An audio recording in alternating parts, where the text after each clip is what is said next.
반갑습니다. 우리 홍법산 신도님들.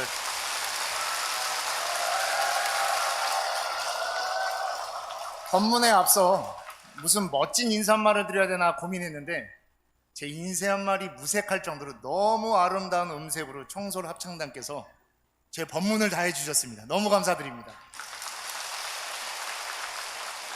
듣고 있는 제가 울컥할 정도로 그런 감정을 느꼈는데 앞에 이렇게 쭉 신도님들을 바라보니까 약간 눈시울이 젖으신 분들도 계시고 눈물을 닦는 분들 계실 정도로 너무 아름다운 음색과 너무 이 불교적으로 말하는 백중 우람분절이라고 하는 내용에 걸맞게 좋은 가사의 내용이 담겨졌던 것 같습니다. 방금 합창하신 노래의 가사에 보시면 영가를 떠나보낸다는 내용이 아닙니다. 그리움으로 보낸다라는 첫 번째 노래와 두 번째 노래에도 마찬가지로 그리움으로 표현하는 부분이 있습니다. 제가 오늘 법문의 내용으로 담고 있었던 내용인데 앞에 벌써 다 말씀해 버리셔갖고 와 큰일 났다 라고 생각했을 정도입니다. 우리는 이 백중이라고 하는 불교의 의식을 굉장히 특별하게 바라봅니다. 특히 백중 때문에 불교를 굉장히 기복적으로 보는 경우도 있는데 불교의 백중은 우리 세시풍 속에 들어있는 유교, 도교의 백중과는 엄연히 다릅니다.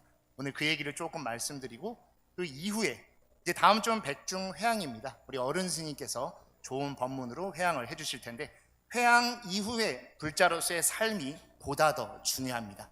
왜냐하면 우리에게 이 백중은 떠나보냄이 아닌 그리움을 간직하고 그 그리움을 법으로 승화시켜야 되는 중요한 시기이기 때문인 것이죠. 백중, 우리 유교, 도교, 전통적으로 중국 문화권이죠. 중화문화권에서 농경사회를 이루는 곳에서 가장 중요시 생각하는 날 중에 하나입니다. 일상생활을 하면서 제일 좋은 날이 언제십니까? 절에 오는 날 빼고 언제십니까? 오늘이죠. 일요일. 일요일은 무슨 날? 쉬는 날, 노는 날이 제일 좋은 날이죠. 백중은 100가지 씨앗이 가득하다라는 뜻도 있고 100가지 중에 으뜸이다라는 뜻도 있어서 우리 가을의 정월대보름이라고 부릴 정도로 창고에 그동안 쌓아놨던 묵었던 곡식들을 다 풀어서 마을 잔치를 벌리고 일을 쉬면서 가을의 추수와 새로 수확하는 것들을 준비하는 시기입니다. 그래서 원래 예전에도 세시풍속 때는 요 기간 동안은 일체 일을 하지 않았습니다. 저는 일본에서 오랜 시간 유학을 했는데 일본은 요 우람분절을 굉장히 중요하게 생각합니다. 백중이라고 안 부릅니다. 일본은 애초에 우람분절이라고 해서 이 국가 공휴일입니다. 그래서 일주일 동안 쉬면서 고향으로 내려가게 합니다. 가족들을 만나고 그래서 지장보살님께 기도를 올리고 보시를 올리는 그런 일들을 쭉 나눠서 하죠. 왜 그러냐 하면은 중국 문화권에서 전통된 유교 도교의 백중은 일백자의 가운데 중자를 씁니다. 그래서 가운데 중에 뭐 100가지 중에 으뜸이다라는 표현도 있지만 불교는 이 백중을 조금 다른 표현으로도 사용하기도 합니다. 일백자의 무리중자라고 해서 내가 갖고 있는 갖가지 것들을 수많은 사람들에게 보시하고 회양한다라는 의미를 갖고 있는 것이죠. 그냥 마냥 있는 것들을 먹고 쉬는 것만이 아니라 그 쉬는 시간을 오히려 수행과 정진으로 삼아 다음을 준비하는 토대로 삼기 위했던 것이죠. 여러분들도 그래서 이 귀한 시간에 여기 와 계신 거 아닙니까? 그냥 한가에서 오신 분들은 한 분도 안 계실 겁니다. 먼저 떠나보내신 선망부모님, 불교에서 영가라는 표현보다 선망부모가 좀 더 맞죠. 먼저 저희보다 먼저 가신 분들입니다. 그분들의 극락왕생 그리고 이고등락을 바라는 마음에서 이 귀한 시간 노는 날 오신 겁니다. 놀지 않고 기도와 정진으로 여러분들의 삶이 공덕과 부처님의 가피가 가득하기 위해서 이곳에 와 계신 것이죠. 그리고 백중은 불교에서는 원래는 백중이라는 표현으로 우리 한반도에 전래되지 않았었습니다. 또 다른 이름이 있죠. 뒤에도 써 있는데 백중 무슨 절이죠? 우람분절이라고 해서 사실 이 우람분이라고 하는 표현이 불교에서 가장 중요한 표현 중에 하나입니다. 우람분절은 인도 고대 언어인 산스크리트어에서 울람바나라고 해서 잘못 태어났다, 거꾸로 매달려 태어났다 라는 뜻으로 표현이 돼서 우란분경이라는 경전이 있습니다. 그 경에 나타난 표현이죠. 우람분절의 설화는 대부분 다 아실 거예요. 그죠? 누구와 관련된 설화죠? 목련존자. 그렇죠. 아무리 뛰어난 목련존자일지언정 아기로 태어난 어머님을 구제하지 못합니다.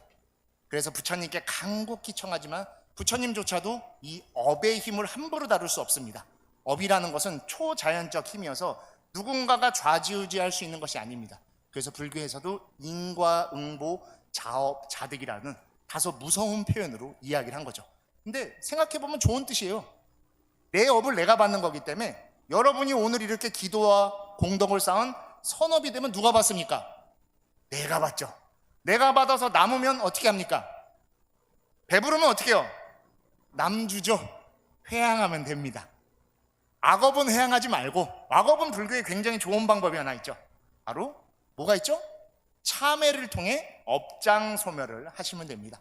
스님들께서 잠시 후면 축원해 주실 텐데 축원에 꼭 들어가는 바로 표현이 업장 소멸이라 해서 악업은 사라지고 선업은 모두가 나누자라는 뜻으로 되어 있는 것이죠. 그렇게 된 업이어도 부처님조차도 함부로 못 바꿉니다. 그래서 목련존자의 어머님이 아기로 태어났을지언정 부처님이 간곡한 대아란의 바람이기 때문에 함부로 할 수 없어서 조그마한 힘으로 내주셔서 개로 태어나게 축생을 받게 해주신 것이죠. 우리 잠시 손가락을 이렇게 들어볼까요? 동그라미를 이렇게 그려보십시오. 이렇게. 불교는 많은 것들을 이 원으로 표현합니다. 불법도 공이라고 해서 원으로 표현하죠. 그래서 일원상이라고 하고 부처님의 가르침도 원과 같다 해서 법륜, 다르마 짜크라라고도 표현합니다. 그리고 또 우리의 삶도 바로 이 원으로 표현하니 바로 윤회, 쌈사라라고 하는 것으로 표현을 합니다.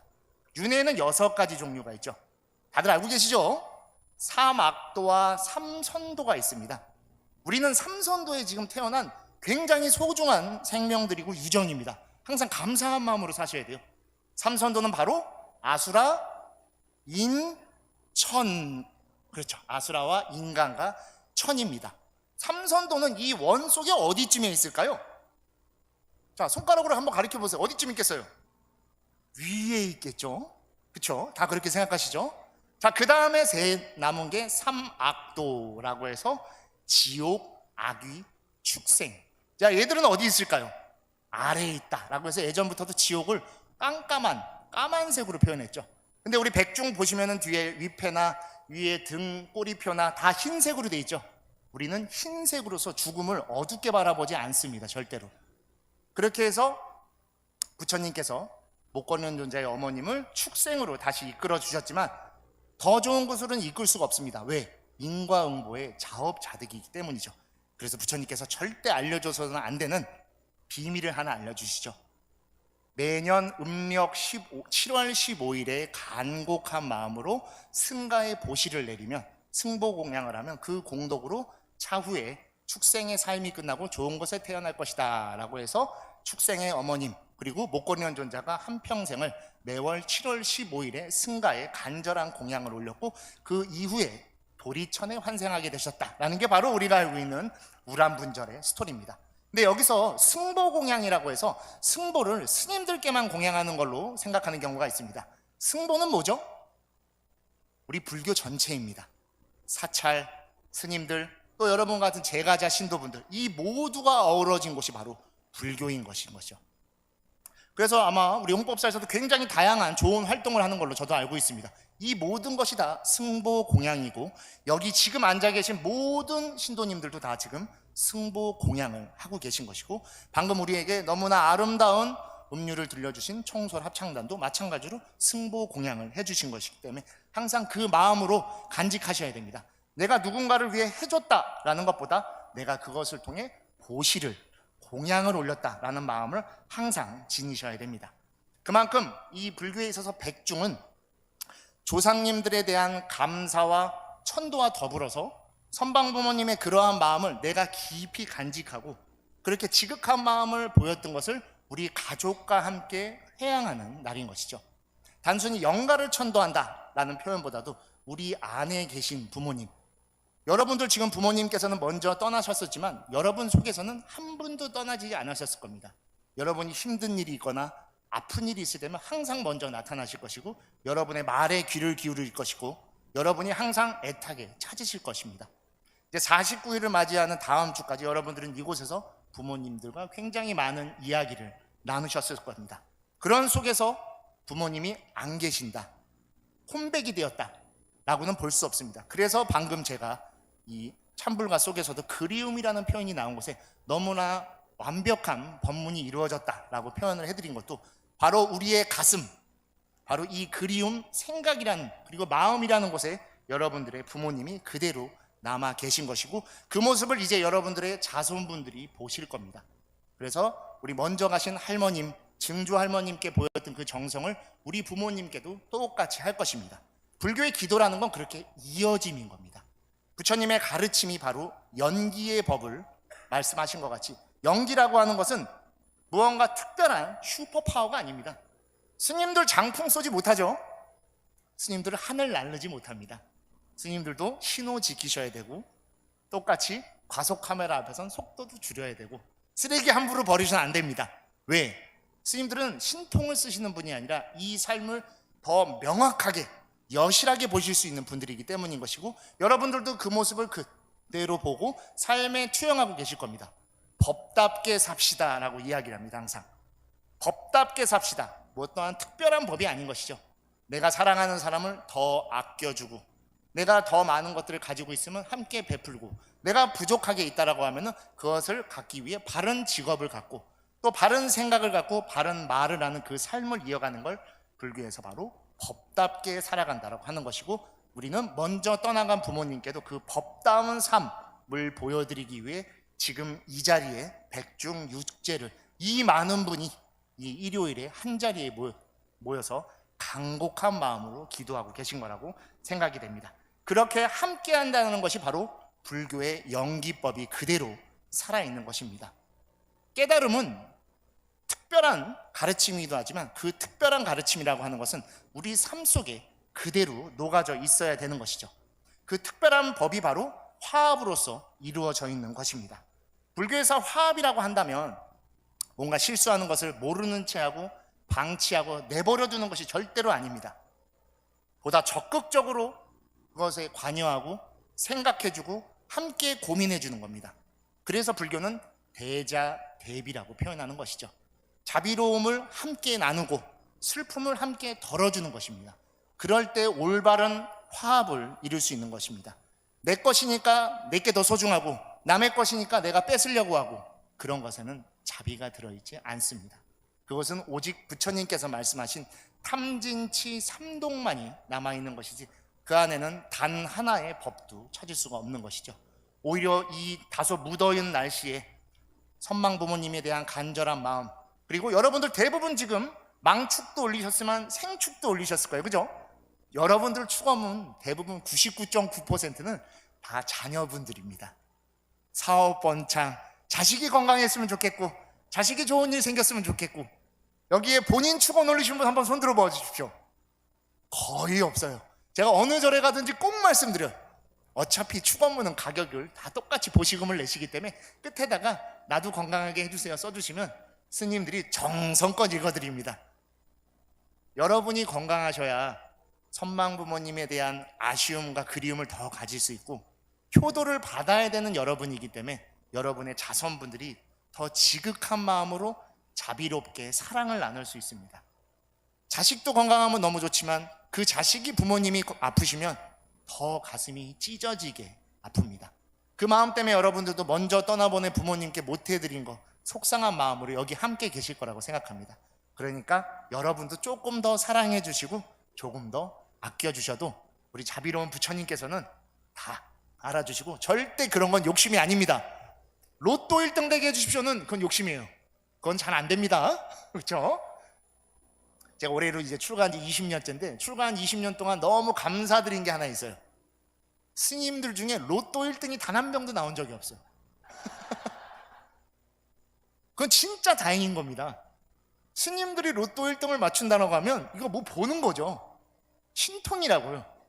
그렇죠? 그러면 이번 주 1등도 누구겠어요? 스님인 것이죠. 스님들은 안 됩니다. 사도 안 돼요. 왜? 수호신장들이 엄청 드세서 웬만해서는 안 해줍니다. 그래서 스님들은 오히려 더 지극한 마음으로 수행과 정진을 하시는 겁니다. 그게 진짜 로또기 때문입니다. 그거야말로 진짜 로또예요. 로또는 행운이란 뜻입니다. 수행과 정진이 우리에게 행운과 같이, 그리고 축복과 같이, 자비와 같이 있기 때문에 이 공간에 이렇게 많은 분들이 와 계신 겁니다.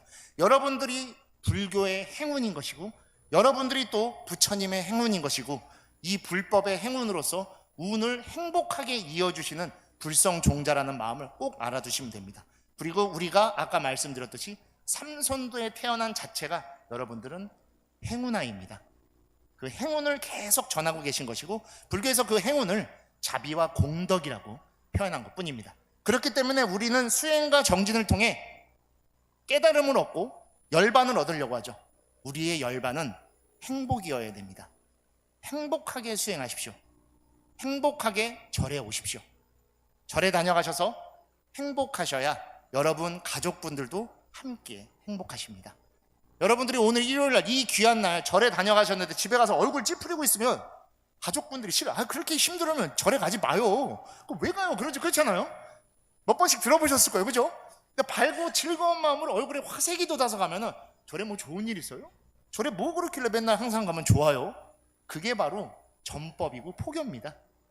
그러면은 여러분들 자손분들, 절에 안 오시는 자손분들 계실 거예요, 그죠? 부모님이 좋으면 알아서 따라옵니다. 뭐 좋은 거 있나? 나도 한번 가볼까? 나 요새 좀 마음에 솔직히 고민이 좀 있었는데 절에 한번 가보면 어떨까요? 라는 마음이 생깁니다. 저는 현재 지금 경주동국대학교에 겸임교수로 있습니다. 학생들 이제 저는 교양 과목을 하다 보니까 다른 종교 학생들도 많이 오는데 처음에 수업 들을 때 엄청 불편해요. 특히 기독교에 있는 친구들은 불교가 좀 이게 불편해. 항상 그쪽에서는 좀 세뇌 교육을 시키잖아요. 가스라이팅을 당해갖고. 그래서 저는 4강까지는 불교를 절대 말하지 않습니다. 인간의 삶에 대해서만 쭉 논합니다. 서양 철학, 동양 철학으로. 그리고 그것을 다시 끌고 가서 이게 바로 불교에 이렇게 표현된 것이다. 그게 자비이다, 불성이다 라고 말하는 순간 불교가 종교 같지 않네요 라고 하죠. 그렇게 다가오는 게 제일 좋죠. 우리의 수행은 기복이 아닙니다. 지금을 바르게 살기 위한 것이고, 그 지금을 사는 게 여러분을 복을 만들어주기 때문에 오히려 기복이 아니라 여러분들이 작복을 하신 겁니다. 복을 만드신 것이죠. 그래서 그 힘으로 여기 계신 모든 분들이 지금 이렇게 환한 얼굴을 갖고 계신 거 쭉 아까부터 쭉 살펴봤어요. 얼굴이 감한 분이 한 분도 안 계셔요. 환하셔서 너무 보기가 좋습니다. 진짜 말 그대로 얼굴이 볼그릇해갖고 홍법이에요, 홍법.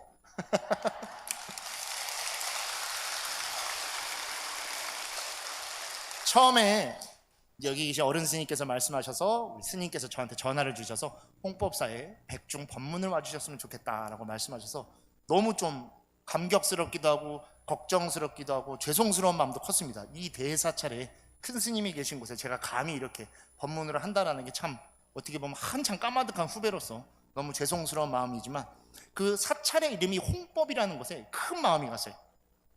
홍법, 큰 법이란 뜻, 두루한 법이란 뜻도 있습니다. 홍법은 산스크리트어로 데샤나라고 합니다. 데샤나, 원래는 데샤나입니다. 이게 굉장히 특별한 표현입니다. 대부분 전법, 포교 그런 식으로 들어보셨을 때 홍법은 좀 특별하죠. 홍법 대표적인 게 대만에 홍법 1이 있는데 여기는 홍법 4예요. 4가 더 크죠. 이 홍법 데샤나를 번역할 때 가르칠 교자 또는 법자, 설법을 한다, 언설이란 뜻으로 우리 경전에서 많이 번역을 합니다. 이 데샤나라고 하는 단어를. 근데 의미로 볼 때는 특별한 가르침이라고 번역합니다. 그래서 아까 제가 방금 전에 특별한 가르침에 대해서 잠시 설명했던 거예요. 특별한 가르침, 뭐길래 특별할까요? 불교의 특별한 게 무엇일까요? 여러분들 좀 있으면은 풍송가지를 할 겁니다. 풍송가지의 뜻이 부처님의 특별한 가지력에 의지한다는 뜻이거든요. 그 특별함은 뭐냐면 형체가 없다라는 뜻입니다. 모든 것이 법이고 법 아닌 것이 존재하지 않는다. 그렇기 때문에 큰 법, 두루한 법이 될 수 있는 겁니다. 모든 것을 법으로 볼 수 있고 모든 작용을 법으로 승화시킬 수 있는 것이기 때문에 부처님 법에 한 가지가 존재하지 않는 겁니다. 제가 있는 사찰은 법보종찰 해인사라고 하는 곳입니다. 해인사 와보셨습니까? 여기 9호차 타시는 분들은 1년에 한 번씩 오시죠? 9호차 맞으시죠? 해인사에 뭐가 있죠? 그렇죠. 부처님의 법을 하나로 표현할 수 없기 때문에 경전도 84,000가지가 있습니다. 왜 84,000이란 뜻을 쓰고 있을까요?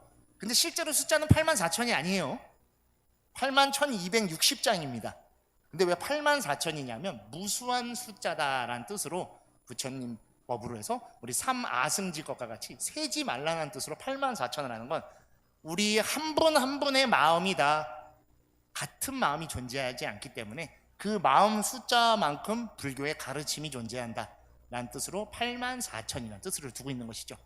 그래서 여러 경전이 있는 만큼 여러분들에게 와닿는 경전들이 있을 거예요. 아미타경도 있을 것이고 관음경이 있을 것이고 화엄경, 법화경, 무슨 경전이든지 여러분들의 마음에 닿는 경전을 그렇게 독경하셔서 수행 정진을 이끌어 가시면 되는 것입니다. 그만큼 우리는 다양다색합니다. 그래서 하나로 정의할 수 없기 때문에 이 대샤하나라고 하는 특별한 가르침 속에서도 모든 것을 법으로 보고 있는 것입니다. 그래서 우리 홍법사에서도 지금 다양한 법회를 하고, 제가 최근에 홍법사를 이제 찾아봤더니 강아지와 함께하는 템플 스테이도 있더라고요. 그건 진짜 대단한 겁니다. 진짜 말 그대로 홍법 그 자체입니다. 저도 예전에 생각을 해갖고 해인사에 운동장이 있어서 땡풀 스테이를 좀 하자, 강아지가 댕댕이지 않습니까? 했는데 어른들이 잘 마음에 와닿질 않아요. 근데 홍법사에서 그걸 했다는 얘기를 듣고 와, 진짜 너무 감동받았었어요. 그리고 여러분들 가족 중에는 사람만이 있지 않죠? 집에 다 가족이죠. 이제 축생이라고 하면 오히려 화내실 거예요. 반려견, 반려묘, 아들이고 딸이죠. 여러분들 진짜 대단하신 겁니다. 그냥 보살님, 거살님이 아니라 진짜 불보살님이세요. 부처님도 목련존자의 어머님을 축생으로밖에 못 끌어올렸는데 여러분들은 그 축생을 가족으로 끌어올리는 겁니다. 그리고 심지어 집에 있는 진짜 가족보다 그 친구들이 여러분들의 마음을 더 잘 알죠. 저 그 얘기 듣고 그래서 함부로 말 안 해요. 보살님들이 항상 얘기해. 스님, 저희 집에 들어가서 하루에 3끼씩 드시는 분보다 제가 엘리베이터 내리거나 문 앞에 오면은 걔는 벌써 저 온 줄 알고 문 앞에서 딱 기다리면서 인사하러 온다고. 이 3끼 드시는 분은 소파에 앉아 있는지 방에 있는지도 모르겠는데 왔는지 없는지도 모른다고, 그죠? 그만큼 여러분들에게 이 반려견, 반려묘는 이제 가족인 것이죠. 그만큼 여러분들은 큰 법에 이미 익숙해져 계신 겁니다. 축생으로 보지 않는 거예요. 가족으로 보는 것이고, 떠나보내면 얼마나 그리워하고 슬퍼하십니까? 진짜 부모 운중경에 나와 있는 표현같이 그들을 다 끌어안아서 그들에게 사랑과 자비를 베푸고 있는 것이기 때문에 여러분 스스로의 수행과 정진에도 크게 만족하셔도 된다라는 말씀 제가 꼭 드리도록 하겠습니다. 그렇게 우리 홍법사 사부대중 분들께는 이 백중은 훨씬 더 넓은 뜻의 홍법일 것입니다. 그리고 넓은 의미의 천도일 것입니다. 선망 부모님뿐만 아니라 여러분들 가슴 속에 있는 수많은 그리움들에 대한 천도를 해주셔야 됩니다. 그리고 천도라고 하는 것을 떠나보냄, 이고등락, 극락왕생으로도 볼 수 있지만 여러분들 안에 간절하게 간직한다라는 것도 갖고 계셔야 됩니다. 어찌 지울 수 있겠습니까? 어찌 떠나보낼 수 있고, 그럴 수가 없죠. 마지막 눈 감는 그날까지도 여러분들과 함께 할 것이고, 여러분들이 마지막 눈 감는 그 순간에도 여러분들과 함께 목소리를 기울여 주실 겁니다. 저는 아까 잠깐 말씀드렸는데 출가하기에 엄청 좋은 조건의 집안에서 태어났습니다. 출가하기 제일 좋은 조건은 뭘까요? 홀어머니 외아들입니다.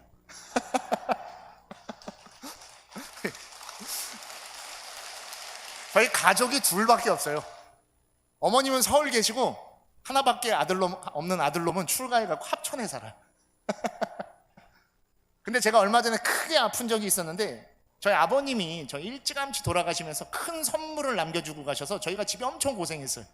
우리 70년대 80년대 큰 선물은 뭐예요? 빚이죠, 빚.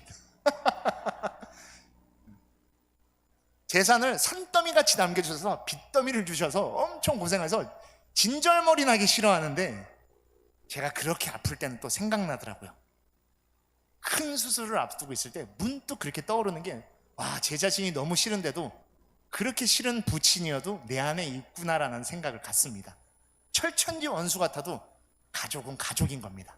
절대로 떠나보낼 수 없어요. 그래서 여러분들이 용서해 주셔야 되고 참회해 주셔야 되고 품어 주셔야 됩니다. 자비로움은 관세음보살님이 내려주시는 게 아니라 여러분이 관세음이시기 때문에 자비로운 마음으로 그 모든 분들을 끌어안고 참회시켜 주시고 참회심으로써 여러분 안에 회항시켜 주셔야 됩니다. 재산을 빚더미로 잔뜩 물려준 제 부친도 제 안에 남아있을 정도고, 그렇게 고생시킨 제 부친도 제가 이렇게 말할 정도니까 여러분들도 혹시라도 속상한 인연, 속상한 마음이 있더라도 조금 더 참회해 주시고 잠시 후에 잔도 치고 향도 올리실 텐데, 그때 조금 더 용서해 주시면 누구의 마음이 편해질까요? 여러분의 마음이 편해집니다. 왜냐? 여러분이 주인공이기 때문입니다. 선망 부모님은 여러분 앞에 있던 전신입니다. 그 부모님이 바로 여러분이신 거죠. 여러분들과 똑같이 생기셨을 거예요. 그 똑같음이 싫기도 했었겠지만 그 똑같기 때문에 여러분들이 지금 계실 수 있는 겁니다. 그리고 댁에 돌아가시면 여러분과 똑같은 분이 한 분 더 계시죠? 여러분들의 자손분은 여러분들의 내일입니다. 그래서 전신의 나에게 망축으로서 극락왕생을 바라는 것이고, 여러분들의 내일에게 생축을 올려서 그들이 잘 되기를 축원하고 계시는 것이죠. 그렇기 때문에 여러분들이 더 중요해요. 여러분들이 그렇게 다 용서해주고 자비를 베풀고 공덕을 쌓고 회항을 해주셔야 과거, 현재, 미래의 3세가 여러분 안에서 함께 할 수 있습니다. 그때 여러분의 법계가 청정해질 수 있는 겁니다. 법계, 법의 세계입니다. 법은 연기라고 말씀드렸죠. 이어짐의 세계이기 때문에 그 이어짐이 끊어지지 않기 위해선 우리가 부처님 법답게 살고 우리가 부처님의 법에 의지해야지만 된다라는 것을 꼭 명심해 주셨으면 너무나 감사하겠습니다.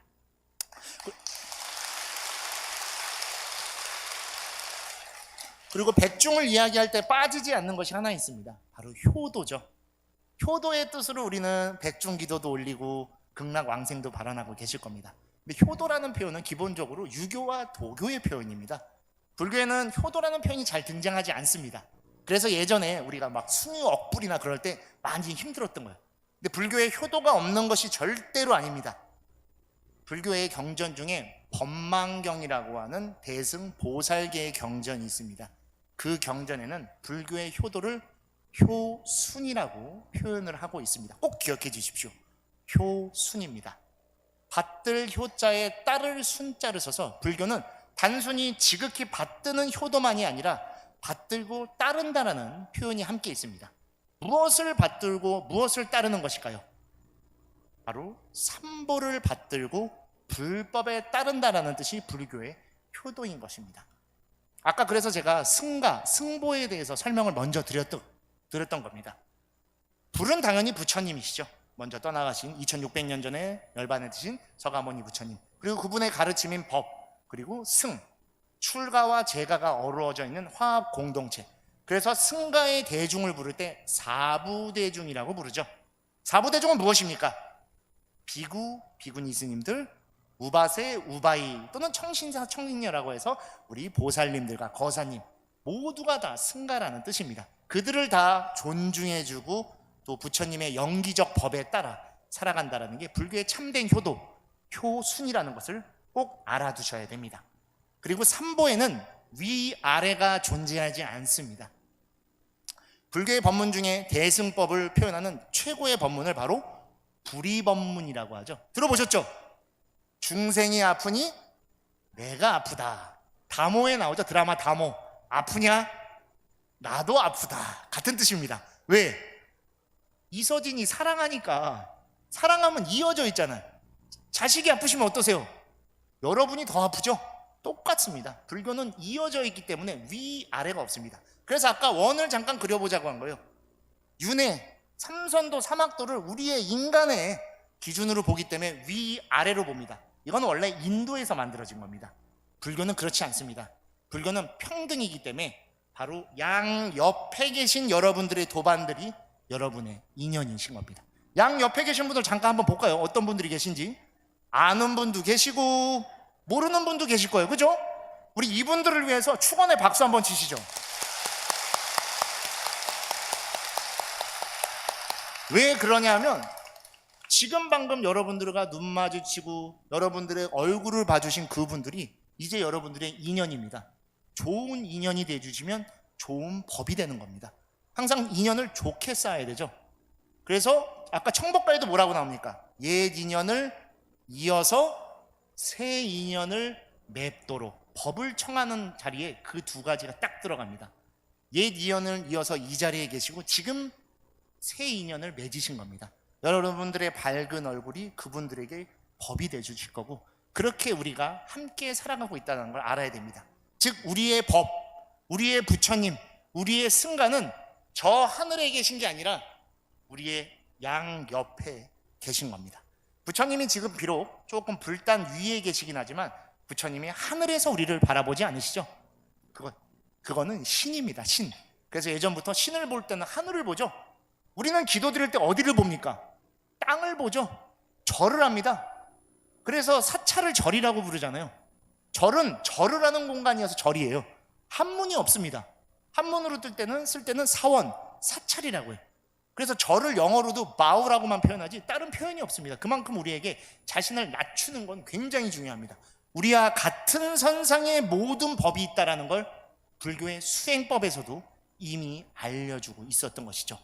위아래의 법이 아닌, 뭔가를 추구하고 뭔가를 떨어뜨리는 것이 아닌, 양 옆에 있는 우리의 손을 잡아줘서 그 손을 어떻게 하죠? 내 가슴에 가지런히 모으는 겁니다. 그래서 이 가슴 안에 다 담아두는 것이죠. 공손함의 표현이죠, 합장은. 그래서 내가 당신에게 이렇게 간절히 손을 모아 내 마음을 보입니다 라는 뜻의 합장을 하는 것입니다. 예전에는 해인사는 합장을 깡패들 같이 했었어요. 이렇게 했다고. 네, 제가 학가문 살면서 그거는 깡패들이 나는 거니까 합장을 가지런히 좀 모아라. 그래서 손을 끌어모으듯이 이렇게 시킵니다. 그럼 손이 예쁘게 만들어지죠. 여러분의 가지런히 모은 이 손 안에 여러분의 모든 법이 다 들어있는 겁니다. 항상 합장을 할 때 예쁘고 단정하고 간절하게 해주십시오. 절에 근데 조금 오래 다니면 이렇게 해요. 그죠? 이렇게 한다고. 이렇게 해요. 그러면 구멍이 나서 새입니다. 법이 새 나가요. 법을 담는데, 보물을 담는데 어떻게 해서든지 더 담아야 될 거 아니에요. 꽉 담아야 되죠. 이렇게 잘 담아서 항상 여러분 안에 품어주셔야 됩니다. 여러분의 인연이 바로 법이기 때문입니다. 그래서 불교의 논서인 청정도론에 보면 제자가 부처님께 법을 묻습니다. 법을 깨달으려면 어떻게 해야 됩니까? 라고 할 때 부처님께서 연기를 보는 자는 법을 볼 것이며 법을 보려는 자는 연기를 볼 것이다 라고 해서 그 연기가 얼마나 중요한가에서 이야기를 합니다. 연기는 고대 인도에서부터 전해졌던 법이어서 원래는 인과라고 표현을 했던 것을 불교에서 연기법이라고 해서 부처님의 깨달음으로 표현을 살짝 바꾼 겁니다. 인과는 원인의 인, 결과의 과입니다. 원인이 있으면 뭐가 있죠? 결과가 있는 거예요. 원인에서 결과로 이어지죠. 뭘 때문에 이어집니까? 몰라요. 중간에 미묘한 무언가 에너지 같은 게 있는 거예요. 그 에너지를 불교에서는 까르마라고 부르는 겁니다. 그래서 나쁜 원인을 쌓으면 고통스러운 결과가 오는 것이고, 좋은 원인을 쌓으면, 선한 원인을 쌓으면 즐거운 결과가 와서 선인 낙과 악인 고과입니다. 선인 성과, 악인 악과라고도 보는 경우가 있는데 그건 조금 다릅니다. 왜냐하면 인간은 함부로 사람에 대해 선악을 판단할 수 없기 때문입니다. 선악은 우리가 정하는 게 아닙니다. 우리에게 받은 사람들이 정하는 것이기 때문이죠. 그래서 불교에 과거, 현재, 인과경이라는 경전이 있습니다. 그곳에 보면 굉장히 무서운 말이 나와요. 보살, 외인, 중생, 외과라는 말이 나옵니다. 이게 무슨 말이냐면, 보살은 원인을 두려워하지만 중생은 결과만을 두려워한다 라고 해서, 중생이라고 하는 존재, 범부라는 존재는 지금 내 눈앞에 생긴 그런 급급한 일에만 급해서 그 원인은 바라보지 못하고 그거를 어찌됐건 임시방편으로 해결하려는 것에 바쁘다는 것이죠. 그러다 보니 결과만 아웅다웅 다투고 덮다 보니까 그게 원칙적으로 해결되지 않는 것이죠. 그래서 똑같은 일이 계속 반복돼서 생겨나는 것입니다. 하지만 불법을 만난 우리 불교인들은 다릅니다. 그 이전의 단계를 바라보려고 하는 것이죠. 즉 여러분들이 건강하고 여러분들의 자손들이 잘 되게 하기 위해서 오늘 우리는 선망 부모님들의 기도를 올리는 것이죠. 그럴 필요가 없죠. 지금 사는 우리만 잘 살면 되는 거 아닙니까? 절대로 아니죠. 과거, 현재, 미래는 내 앞과 내 뒤입니다. 양옆에 인연을 끌고 가기 위해선 내 앞, 뒤도 평탄하게 맺어져야 되는 것이죠. 그 사방이 청정할 때 올바른 길로 나아갈 수 있기 때문에 나만 잘 되면 된다, 나만 잘 살면 된다가 아닌 이미 떠나보내신 부모님까지도 그리움으로 바라보고 혹시라도 서운해하시거나 속상하신 것이 있었을까봐 이 자리에 이렇게 공양미를 올리고 간절한 마음으로 축원을 올리는 모습을 보이고 계신 것이죠.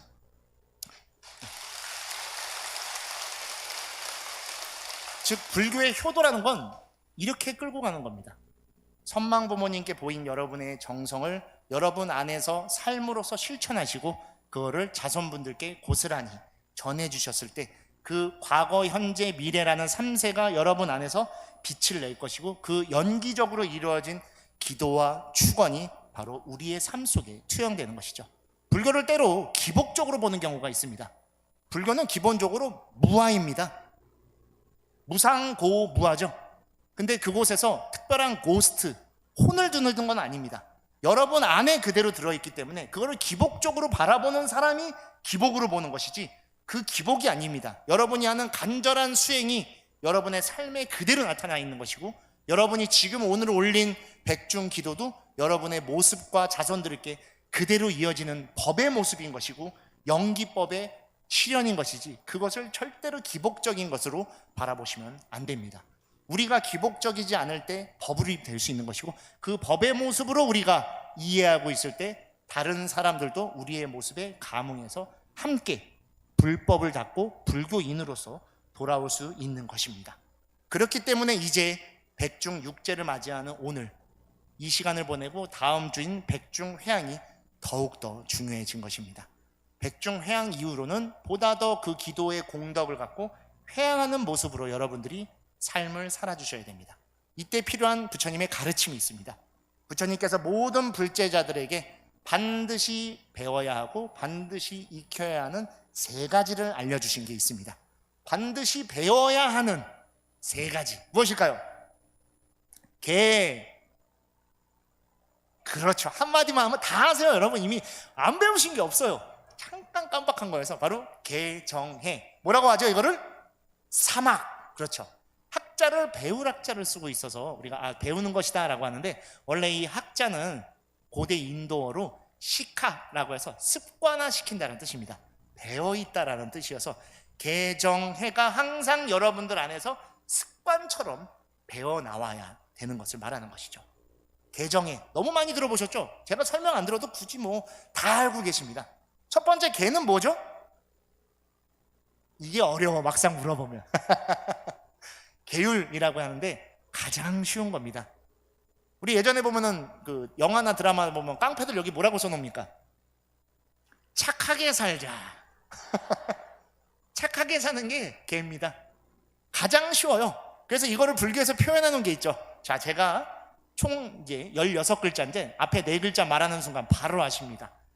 재앙막작, 중선봉행, 자정기, 시제불교. 그렇죠. 완벽하게 아십니다. 재앙막작, 모든 악을 그치고 중선봉행, 온갖 선한 것들을 받들어 행하며 자정기의 그 마음을 청정하게 하는 것, 시제불교. 그것이 바로 불교이다. 유명한 이야기가 있죠. 그래서 백거이와 도림선사 이야기에 그게 나옵니다. 그래서 아니 백거이가 도림선사인데 그 얘기를 듣고 아니 3살 먹은 애도 아는 얘기를 나한테 가르치냐고 하니까 도림선사가 말하죠. 3살 먹은 아이도 알지만 80 먹은 어르신도 행하기 어려운 게 이겁니다 라고 해서 마땅히 해야 될 바를 하고 하지 않아야 될 것을 하지 않는 것, 그것이 바로 개 또는 계율이라고 하는 것입니다. 여러분들 계율 다 받으셨죠? 여러분에겐 제가 5개가 있죠? 다 수계식 하셨을 거죠? 혹시라도 안 하셨으면 아마 홍법사에서도 수계법회를 할 겁니다. 무조건 수계를 하셔서 법명을 받으셔야 됩니다. 법명이 있을 때 조금 더 부처님의 제자입니다. 안 받으면 뭐냐 하면 뭐라고 해요? 정회원 되기 전에 뭡니까? 비회원입니다. 법명을 받으면 정회원이에요. 똑같은 거 똑같죠? 회원은 회원이에요. 정회원은 그래도 조금 프라이드가 있죠. 나 이런 사람이야. 약간 그런 거 있잖아요. 별거 아니어도 약간 그런 느낌을 가질 수 있기 때문에, 그래서 그 마음 때문에 좀 더 불법을 실천합니다. 자, 여러분의 5가지 계획 뭡니까? 살, 도, 망, 부름주. 근데 이게 다 하지 말라야. 하지 말라면 사람들은 어때요? 더 하고 싶어. 그래서 잘 안 지켜요. 그래서 여러분들, 원래 불교의 여러분들 제가에게는 하지 말라가 아니라 적극적으로 실천해라로 되어 있는 겁니다. 살생하지 말라가 아니라 살생하지 말라가 아닌 건 아닙니다. 되어 있긴 해도 보살계에서 설명할 때는 조금 다릅니다. 작지계라고 해서 실천하는 방법으로 알려줍니다. 내 목숨이 소중하듯이 타인의 목숨도 소중하기에 존중해주고 그리고 받들어줘라. 도둑질하지 말라는 뭘까요? 내 재산과 물건이 소중하듯이 남의 물건도 아껴주고 지켜줘라. 음행하지 말라는 사음이라고 합니다. 제가자는 바람 피지 말라. 절대 안 돼요. 뭐죠? 거짓말하지 말라. 참된 말과 부처님의 바른 가르침을 전해라입니다. 그리고 마지막이 제일 어려워요. 부름주. 이것 때문에 개를 안 받는 분들이 진짜 많습니다. 부름주 무슨 뜻일까요? 술 마시지 말라가 아닙니다. 원래는 취하지 말라입니다. 취하지 말라. 취함으로써 앞에 있는 4가지를 다 저지르는 일이 생겨서 취하지 말라입니다. 취하는 순간 여러분이 술을 마시는 게 아니라 술이 여러분을 삼켜버린 겁니다. 그래서 좋은 반주를 드시고 도반들과 좋은 이야기를 나누거나 고민을 상담하거나 하는 그것은 좋은 뜻입니다. 치맥 드셔도 됩니다. 드셔도 돼요. 알았죠? 네. 오히려 그거 못 먹게 하니까 절에 안 갈래가 더 잘못된 거야. 드시고 좀 불편하시면 와서 참회하세요. 그리고 더 기도하세요. 내가 먹은 닭도 천도해줘요. 강아지 고양이도 하는데 닭 한 마리 못하겠습니까? 그쵸? 차라리 그렇게 하고 도반들과 그래도 어저께 맥주를 시원하게 마셔서 좋긴 했다. 그래도 스님께 조금 죄송하니까 스님께 참회하고 오늘 좀 더 기도하자. 그런 마음이면 더 좋습니다. 오히려 그렇게 계를 지켜주시면 자연스럽게 여러분들의 삶이 청정해지고 집중되게 됩니다. 왜냐? 마땅히 해야 될 바를 잘하고 하지 말아야 될 것을 하면은 그 자체가 올바른 삶이기 때문인 것이죠. 그 올바른 삶이 바로 사막의 2번째 정인 겁니다. 정은 선정이라고도 표현해서 우리 사마디 또는 디아나 양쪽을 표현하는데, 영어로 표현할 때는 포커싱으로도 표현합니다. 집중되어 있는 겁니다. 여러분들 한 분 한 분이 무엇을 해야 되는지를 명확하게 알고 그 삶을 살아주시는 거죠. 즉 우리에게는 불자로서 또는 부모로서, 누군가에게는 자식으로서, 또 여러분의 일에 각각 충실하게 그 마땅히 해야 될 바를 잘 해주는 그 모습이 바로 청정함이라고 하는 겁니다. 깨끗하다는 뜻은 때묻지 않았다라는 것이죠. 때묻지 않았다라는 것은 남에게 캥기는 게 없는 거죠. 그만큼 중요한 것이기 때문에 그 마음을 갖고 계시면 자연스럽게 그렇게 원하는 선정을 얻는 겁니다. 당연히 수행을 통해, 자선 수행을 통해 또는 선명생을 통해 집중을 얻는 것도 있겠지만, 여러분 삶 속에 집중이 될 때 그 평안함이 여러분들을 보다 깊은 선정 삼매로 이끌어 주실 겁니다. 그리고 그렇게 계와 정이 갖춰지면 마지막 해는 자연스럽게 따라오는 것입니다. 해는 또 다른 말로 지혜라고 하죠. 근데 이 지혜는 이 계정해 중에 여러분들이 할 수 있는 것이 아닙니다. 왜요? 계정이 제가 닦는 거 아닙니까? 절대 그러지 않습니다. 지혜는 얻어지는 것입니다. 지혜를 얻었다라고 하죠. 얻는 것은 다른 것으로부터 와지는 것입니다. 즉 여러분들이 그렇게 살아가는 모습을 타인들이 보면서 증명해 주는 것입니다. 부처님도 스스로를 타타가타 열애라고 표현했지만, 오비구에게 처음 녹야원으로 다가갈 때 저 멀리서 부처님을 보고 오비구는 사문고타마나 타락했으니 예를 올리지 말자라고 약속을 합니다. 하지만 부처님의 걸어오는 모습을 보고 감복해서 자신들도 모르게 일어나서 부처님께 3배의 예를 올리죠. 그 모습 속에 이미 부처로 증명된 겁니다. 즉 여러분의 삶을 증명하려고 안 하셔도 됩니다. 여러분이 하시고자 하는 것, 그리고 지금 하고 있는 것을 마땅히 하고 하지 않을 것을 하지 않는다면 그 자체로 주변에서 알아줍니다. 그리고 그분들이 여러분께 저분은 참 지혜로운 분이야 라고 말씀을 해 주실 겁니다. 저는 일본에서 박사를 받아왔습니다. 일본에서 논문으로 상도 받고 삼성에서 상도 받고 그리고 동대 교수고 해인사 학과며 그렇기 때문에 저는 지혜롭습니다 라고 하면 여기 아무도 그렇게 받아들이지 않으세요. 이거는 박수 치시면 안 됩니다. 그런 거에는 박수 치시면 안 돼요. 그거는 지가 모자랐기 때문에 그렇게 자랑하는 거예요. 그냥 제가 알아서 수행을 잘 하고 있고 좋은 모습을 보면 여러분들이 알아서 그 모습에 감흥해 주시는 겁니다. 지혜는 그렇게 오는 겁니다. 제가 지금 나열한 자랑거리들은 다 이 안에 있는 거예요. 이건 지식입니다. 지식을 그래서 불교에서는 아르말이라고 하는 겁니다. 지혜는 어디 들어있습니까? 합장한 우리의 가슴 속에 들어있는 겁니다. 우리의 마음이 지혜로운 겁니다. 그리고 지식이 있는 자는 입으로 떠들지만 지혜로운 자는 어떻게 하죠? 실천합니다. 행동하는 자인 겁니다. 행동할 때 변화되고 행동할 때 보여질 수 있기 때문에 그 마음을 절대로 잊으시면 안 됩니다. 그래서 비로자나 부처님의 양 옆에는 문수보살과 보현보살이 함께 계시는 겁니다. 그 지혜의 최고인 문수보살만으로는 안 되기 때문에 행원을 지니신 보현보살이 함께 계셔서 그 지혜를 실천한다는 것을 명확하게 보여주고 계시다는 걸 알으셔야 됩니다. 그렇게 해서 여러분들은 앞으로 갖춰진 삶을 추구하시는 게 아니라 갖추는 삶을 위해서 노력하셔야 됩니다. 갖춰진 삶은 결국에 태어남에 의지할 수밖에 없습니다. 우리 불교의 가장 오래된 경전 중에 하나인 수다니빠타에 보면은 낮은 신분의 제자가 너무 신분이 낮아서 불법을 깨달지 못하는 거 아닌가라는 어려움을 부처님께 토로하고 승가를 떠나려고 할 때 부처님이 다음과 같은 말씀을 해주십니다. 제가 가장 좋아하는 구절이며 제가 지금도 수행의 토대로 삼고 있는 것입니다. 부처님이 그 신분이 낮은 제자에게 이렇게 말씀해 주십니다. 태어남에 의해 천한 사람이 되는 것이 아니고 태어남에 의해 바라문이 되는 것이 아니다. 지금 너의 그 행동에 의해 천한 사람이 될 것이고 너의 지금 그 행동에 의해 바라문이 될 것이다. 불교는 어떤 것도 갖춰진 생으로 표현하지 않습니다. 그래서 불교에는 금수저가 없어요. 금수저는 그래서 부잣집에 태어난 거라면서요. 우리는 이미 불보살의 지위에 들어있습니다. 절에는 절 문턱만 넘어도 뭐라고 해요? 보살님 하잖아요. 이미 그냥 다 생도 드립니다. 그러면 여러분은 그 자리를 받았으니까 어떻게 하면 돼요? 보살과 거사의 삶을 살면 됩니다. 그래서 옛말에 그런 말이 있죠. 사람이 자리를 만드는 게 아니라 자리가 사람을 만든다. 그래서 여러분들 다 절에 오시면 다 보살님으로 드리는 거예요.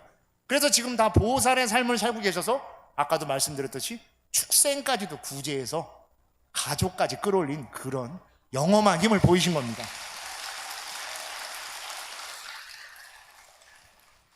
그렇기 때문에 앞으로 이 백중회양 이후에는 끌려가는 삶이 아닌 끌고 가는 삶을 살아주십시오. 업은 끌려가는 삶입니다. 이 지긋지긋한 업보 때문에 이렇게 산다라고 하죠. 그렇게 끌려왔기 때문입니다. 불법을 만난 순간부터 업을 까르마를 법 다르마로 살아가셔야 됩니다.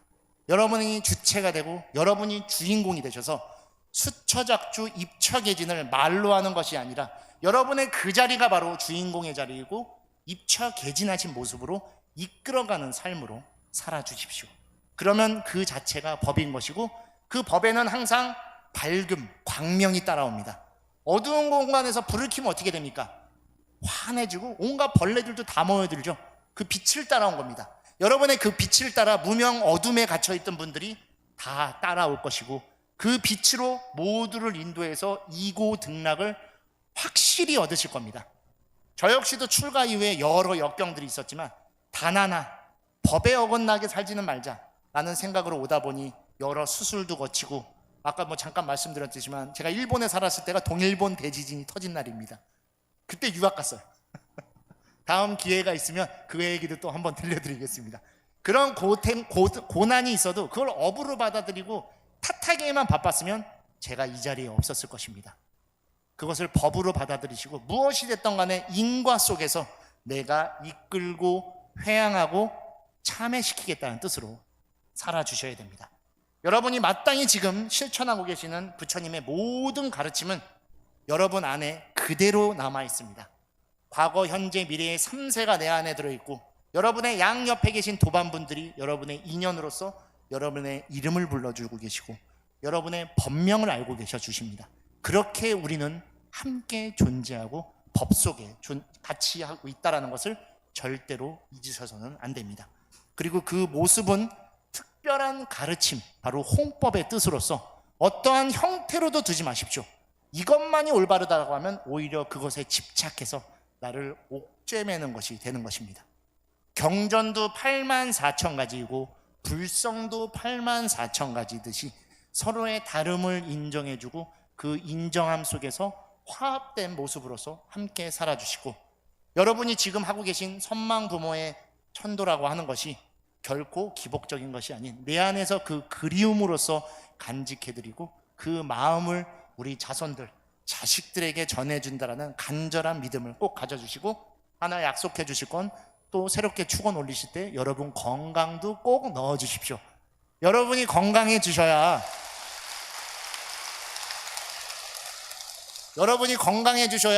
저를 또 봐주시죠. 그리고 이렇게 홍법사에 와주십니다. 그리고 여러분이 계셔야 여러분의 선망 부모님, 지금 함께 있는 가족, 사랑하는 모든 사람들이 이 자리에 모일 수 있습니다. 바로 여러분들이 법륜을 굴리는 그 가운데 축입니다. 절대 그것들을 잊지 마시고 항상 오늘 백중육제의 공덕과 가피를 지녀서 내 안에 담아두시고 또 옆에 계신 인연들께 아낌없이 회양하시며 부처님의 공덕과 가피가 여러분 곁에 항상 하시기를 간절한 마음으로 발언드리며 오늘 이렇게 소중한 시간을 마무리 짓도록 하겠습니다. 정말 감사합니다.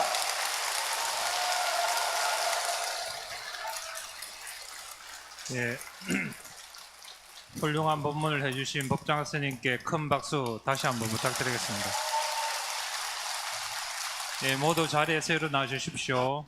사스님께서 퇴장하실 때 큰 박수로 환송해 주시기 바랍니다. 예, 큰 박수 부탁드립니다.